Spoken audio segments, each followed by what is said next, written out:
Let me start in this sermon by saying I don't have all the answers for myself, and I admit I'm working through some of this along with you. Jody and I are participating in the Financial Peace University, which is taking place on Monday nights. We're enjoying it and learning in the process. I think life is about learning and growing and admitting that we always have some new way that we can grow in our faith, in our life, in our witness. This passage you're familiar with, the story of the prodigal son. You've probably heard it multiple times.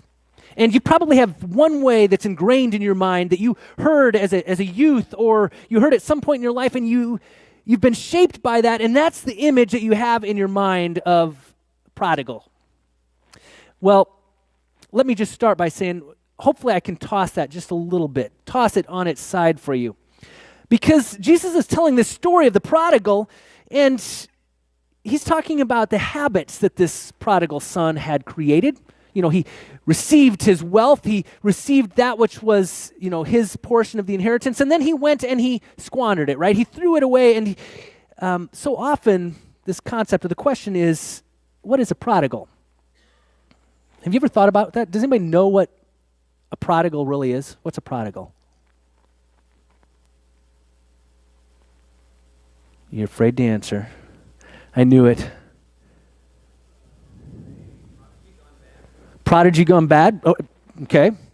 Somebody who's wandered away or somebody who's lost. That's most often our concept. Somebody who's wandered away, somebody who's lost, somebody who's gone forever from their family, their father, whatever, prodigal, gone astray. Not true. Prodigal, definition of a prodigal actually is someone who wastes money. Did you know that? The story of the prodigal son is the fact that we titled it that and have that concept that it's a prodigal son. It's about somebody who wastes money. No one thinks of the prodigal son as somebody who's somebody we want to aspire to be, do we? We don't think of it that way, and yet our nation, in some ways, has come to reflect that. In fact, last week we talked about the American dream and what that American dream looks like. We've talked about how so many people live and dream about attaining all of this that we think is the American dream. And then we talked about how often that dream becomes a nightmare. That American dream is no longer a dream, but we find ourselves stuck in this nightmare, this cycle, this challenging space that we never intended or hoped for, but it's where we ended up. Many of us struggle with the habits that this prodigal had, wasting. We don't think about it. We just kind of spend, and then it's gone. In fact, we don't expect a famine to come. But it sometimes does, and all of a sudden we have to spend on credit, not finances we have, or we have to accumulate debt. And eventually, as happened to the prodigal, he found himself in such a place that he couldn't get out of. I've talked to many people who find themselves in that kind of position, whether it's because of a loss of a job or whether it's because of a change in a family or a health circumstance. They find themselves in an emergency scenario where all of a sudden they weren't prepared for the famine that came. I think the prodigal son in this story never experienced a famine either. Never was expecting a famine. In fact, one of the great comments last night, Jody was doing the children's time, and I had to laugh because one of the kids was just like, she was telling the story, and he's like, what? They ran out of money? Huh? You can do that?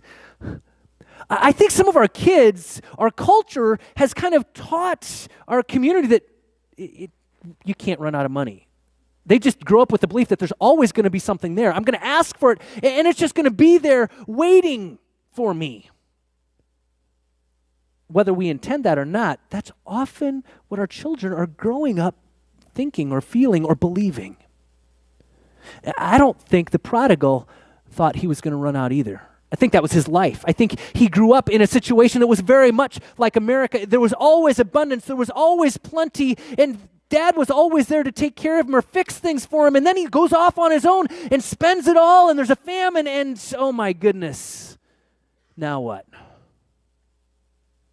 Now what do we do?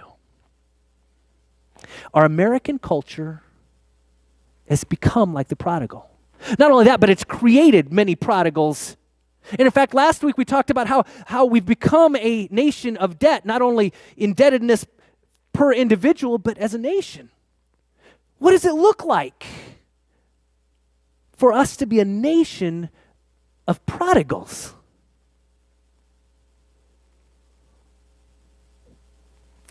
Truth is, I've heard many people say, well, if I just made more, then I'd be okay. That's not true. Truth is, the more people make, more often the more trouble they get in. In fact, people who win a lottery or they come into an inheritance or otherwise, and a year later they go, I don't know where it all went. Because we've created a habit of spending above our means or spending above our level or our resources, and that's what we've created is a culture, a community of prodigals. How do we change that? Well, I'll tell you what. Adam identifies a couple of major things that we can do to at least start addressing that. Major money wasters. If you think about it, there's ways that we throw our money away, kind of like the prodigal, throwing money away. And we don't intend to, but it just kind of happens. Impulse buying is the first one. Impulse buying. Okay, well, let me just start. Some of you, have you ever heard somebody say, well, I'm going to go to the mall. What are you going for? I don't know. I'll find something. I've heard people say this. I'm like, really? So you don't have a plan. You don't really need anything. You're just going to buy something? Okay, why? Well, because I want to. Okay. Okay. That's not an impulse buy, but it's a cultural impulse buy. We've taught ourselves that sometimes actually going to buy something makes us feel better, right? It fixes things. Impulse buying actually might be more like going to the grocery store. Have you ever gone to the grocery store when you're hungry? Oh, grab that cart. You start pushing, I'm going. And it's like, oh, that looks good. And oh, that looks good. And you just start throwing it. You don't have a list. There's not the things that you need, but it's like, my cart is full. And you get to the checkout, and all of a sudden you've got abundance. You got more than, in fact, you've probably got stuff that admittedly a couple months down the road you might even end up throwing out, right? Or maybe a couple weeks after it's gone bad. Or you get to the checkout, and not only are you still hungry, and your cart is full, but you see, I'm definitely hungry. I need that snack, and I need that drink, and what's that article in that fun little magazine? Oh, I need that too. Actually, our culture is even better at this because businesses have created this culture, and they actually feed us by putting all those things right there so we can grab them. Those impulse buys, if you were actually to tabulate these things, let me tell you why we're talking about some of this, because people get to the end of the month, and they get to the end of the month, they say, I'm not sure where all the money went. Why didn't they know where all the money went?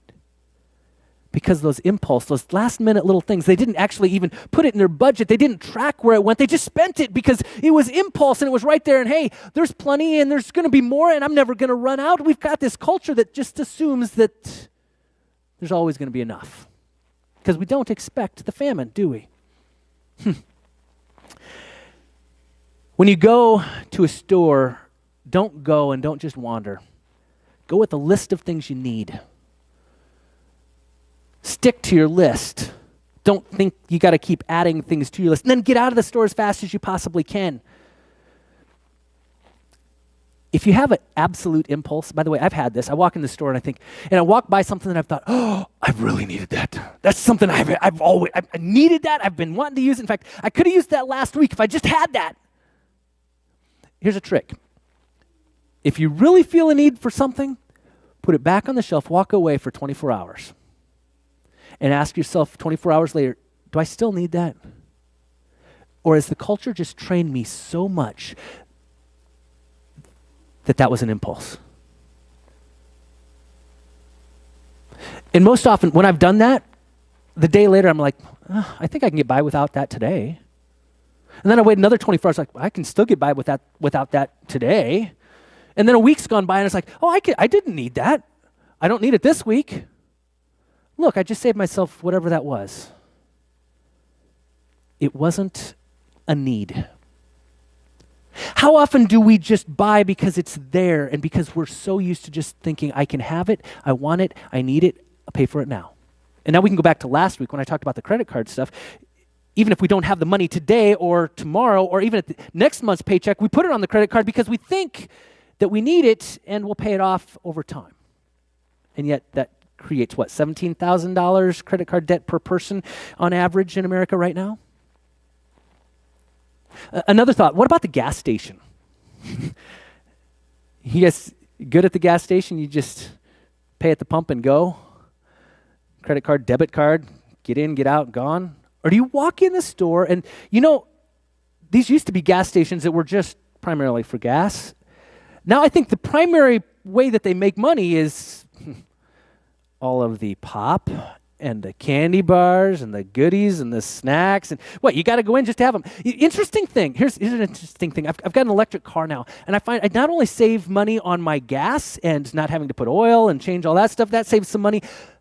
I also save money on not stopping at the gas station and picking up all those other little things along the way. In fact, the scary part is this, because there'll be times I'll be driving by a gas station, and it's like all of a sudden I have the urge just to pull in, and I'm like, I don't need gas. Why am I pulling in? Oh, I know why my brain is programmed to pull in. It's thinking, I just need that convenience. I think I need. No, it's an impulse. It's crazy that impulse can catch us just about anywhere and everywhere. Let's talk about eating out. The average American eats out 4 to 5 times a week. Okay? Average. Some would be much higher than that. Some would be lower than that. But the average person eats out 4 to 5 times per week. That's 18 times per month. And let's just say you can get by with a cheap meal, $10. Have you done the math on this? An individual, that's $180, $200 per month. For a family of 4, that quickly adds up to $720, likely rounded up to maybe $1,000 a month you're spending eating out. Now, if you really did a budget and thought about how you were spending your money and your budget, how many of you have $1,000 budgeted into groceries? Probably not, depending on the size of the family. We're spending more money eating out than we might at the grocery store for food in a month. You want to know where the money goes by the end of the month? It goes out the door through all these different things that we're just programmed that we have to do, that our culture has taught us, that this prodigal culture has taught us is important. What we need to do is we need to clarify our relationship with money. In fact, if I was really pushing you guys today, I'd tell you all take out a dollar bill and hold it and just look at it and say, what's my relationship with you? Have you ever done that? I mean, you might just try this even when you get home. Pull out a dollar bill, hold it, and look at it. Say, I need to know what my relationship with you is. Am I going to waste you? Am I going to toss you out? Am I going to spend you on this or that or just whatever I'm in the mood for this week or whatever my flavor is? Or do you have a purpose? Do you have a purpose in my life? And let me clarify this, because I think God puts things in our life for a purpose. God puts people in our life for a purpose. God puts things in our life and gives us resources, and they're for a purpose. But the question is, we need to clarify, what is that purpose? The prodigal was living the American dream. He didn't understand that there was a higher purpose. Didn't understand his relationship with his money, and that was the problem. When we think about this, we need to think about our mission. We need to think about our personal calling. We need to think about our relationship with God, because the truth is, our relationship with money is a reflection of our relationship with God. Our relationship with money is a reflection of our relationship with things and what we prioritize. Our society tells us that our relationship with that dollar is supposed to be a relationship of consumerism. Our society tells us it's supposed to be a relationship of spending, of wasting, of tossing, or just giving it away for no purpose at all. But the Bible tells us something different. The Bible tells us our ministry, our mission, and our purpose, that we are created to care for God's creation. We're created to love God, to love our neighbors as ourselves. We're created to care for our families and those in need, and we're created to glorify God, to seek justice and to do mercy. Now, when you think about that, and you think about this dollar bill as a resource, is that dollar bill being used for that? To love God, love neighbors, care for family and for those in need, to glorify God, seek justice, do mercy. Is your relationship with that dollar in relationship to God? Is it doing those things? Our money and our possessions should be devoted to helping us fulfill our calling. We're to use our resources to help care for families, for others, and to serve Christ. Let me put this statement up there. We have a life purpose that is greater than our own self-interest, and how we spend our God-given resources reflects our understanding and commitment to this life purpose or mission. Think about that. How does that dollar bill that you have reflect your life purpose? Does it reflect your self-interest, or does it reflect our God-given commitment to our mission? So how do we go about that? How do we go about actually doing those things? What's the first step? Well, actually, I'll tell you, Financial Peace University is a great way to get started. If you're looking for that, I can point you to Seth Fulton, who's our member who helps lead that on Monday nights. But let me tell you this, give you just a couple hints today. First of all, set some goals. Don't just wander through life without any goals, any agenda for your money or relationship with your money. You be in charge of your relationship with the money. Set some goals for it. Set some intentions and say, this is going to help fulfill my purpose, my mission, my calling. Adam Hamilton would say, set 3 goals. First of all, set a goal that's within the next year. So the next 12 months, set a goal that's going to take place. Set 2 goals for the next 12 months.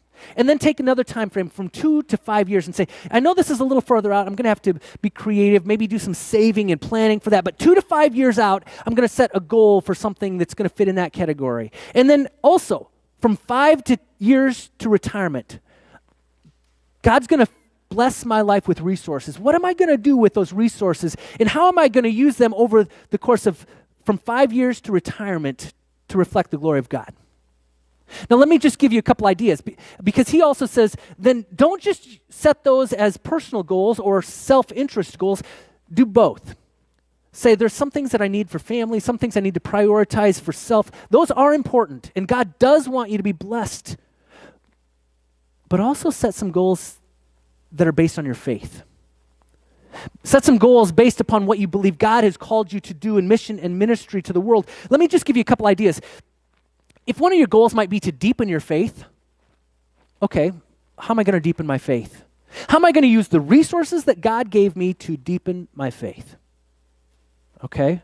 Maybe you set a goal in the first year. I'm gonna get a new Bible, chronological or something. I'm gonna read through it, or I'm gonna go out and invest in a book series or something that's gonna help deepen my faith and do some studying, or I'm gonna do that. Or maybe you want to do a little bit further planning and say, I'm going to be a part of a mission trip, and I know that's going to cost a little money, but I'm going to save some money so that I can go and do mission work and serve others, and that's an investment also in self and mission. Or maybe you're going to visit the Holy Land like we did last year. You're going to save up some money and plan to do that as a way of deepening your own faith and relationship with God. Maybe another goal that you're going to set is maybe you want to feed the hungry. Okay. Don't just toss your money away and then at the end of the month you say, well, I don't have any left, so I guess I can't. I guess I can't do that. I can't help the hungry this month because I don't have any money. Plan. Set goals. Prioritize the mission. So feeding the hungry, you could sponsor a child. We've sponsored a child for 30 years. You can set aside some money to go to the food pantry to care for those in need, or maybe even go in and serve and give some money while you're at that. Maybe one of your goals is to make disciples. You want to be a part of that mission of making disciples. Okay, how are you going to do that? Maybe you want to set aside some money to give so that we can send kids to camp next year, which, by the way, we sent all the kids to camp this last year and have a little bit of money left, and we're excited that we're already going to be planning for next year how we can help do that. Sponsor a child to go to camp. Or maybe you want to help sponsor someone who's going to seminary. We've been a part of sending people that way too. And how can we support people who are in the process of getting their education to further their education and serve? Set some goals with your financial resources in a way that reflects God's calling and mission in your life.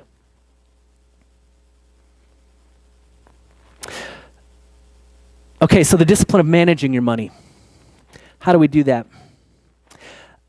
First of all, let me just say, create a plan. The biggest thing is make a plan. Some of the things that get taught in financial peace, I know they're going to say, use envelopes. That's one system. There's many systems that you can utilize. You'd say, at the beginning of the month, start with envelopes, and each envelope is a category of your budget, and this is money for eating out. That's all you can spend for the month. This is money to pay for the mortgage. Don't dip into that. This is money for the gas or for utilities. That's what those are for. But don't dip into that to go out and spend money walking through the mall. Create a discipline in which you're the one that's in control of your finances, not your finances in control of you. There's 6 principles that Adam kind of points out to begin with. And I would tell you, first of all, he puts paying your tithe or giving your offering first. And I would say that is such a priority, but that's also a personal thing. Wherever you're at and whatever your relationship is with that money and with God, you decide where you're at and what you're comfortable with and how you understand that money is being utilized for mission, for ministry, in service. Make sure that you are okay with that in your relationship with God and finances. It says create a budget, track your expenses. You guys, and I can't say we've got this down, far from it. But when you track your expenses at the end of the month, you can look back and say, well, no wonder I ran out of money. I had 5 too many cups of coffee at Starbucks. Well, no wonder I ran out of money. This or that. No looking at your neighbors. Look at yourself here. Track your money. You can at least look back and say, okay, next month I'm going to work on this. Be responsible for it rather than just getting to the end of the month and say, oh man, I guess I can't do that other thing. Oh man, I guess I can't give. You take charge. Simplify your lifestyle. And by the way, I'm not going to talk a lot about that tonight this morning, because next week I'm going to really focus on simplicity and being content with what we have and living within our means. Simplify your lifestyle and you will find out a lot of this will just go away. Establish an emergency fund. If you don't have an emergency fund, start it. I can tell you personal experience, emergencies come up. And all of a sudden you're looking at, I don't have any way to cover that. And all of a sudden, I wasn't in debt, but all of a sudden I'm in debt. What do you do? If you have an emergency fund, you don't have to worry about credit or interest, credit cards building up on you or interest rates, pressing you down because you've saved up. Create an emergency fund so it's there, and Financial Peace says start with $1,000. And then, continue to put a little bit in each month. Make that a part of your budget, that you put some in the emergency fund so that you've got 3 months, just in case an emergency like a hurricane comes in, whatever, and destroys your business, and all of a sudden you don't have a job for 3 months. Pay off your credit cards. Use debit cards and use that credit wisely. It says practice long-term savings and investing habits. And by the way, he would say there's 3 main categories to actually focus on for savings. First of all, save for emergencies, because there's going to be that day. You don't expect it. All of a sudden the car's shot. All of a sudden the heater, the furnace goes out. Who knows? All of a sudden there's a medical emergency and you don't have enough money for that. He says, save for wants, goals, and dreams. this is important too, because so often we get to a place that's like, well, we got a trip to Germany coming up for Oberammergau and a tour of Italy and otherwise. And some people say, well, I really want to do that. Well, then save for it or start putting money aside to make it a priority.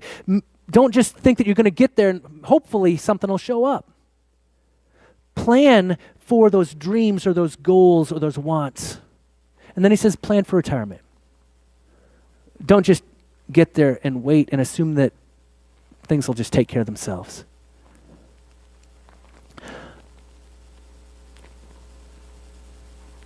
Whether you admit it or not, our nation has become a nation of prodigals. A prodigal nation in some ways. It's become part of the culture. Businesses feed on it. And we can't blame anybody but ourselves. We need to be able to look at that dollar and acknowledge what our relationship is with it. And we need to acknowledge that that relationship with that dollar is a reflection of our relationship with God. Ultimately, the prodigal, we know the story. Finally, at the bottom of the barrel, feeding the pigs, eating, wanting to eat what the pigs were eating, finally says, I don't have anything left. I've got to change my life. I've got to be repentant. I've got to go back to my Father. I've got to get things straight.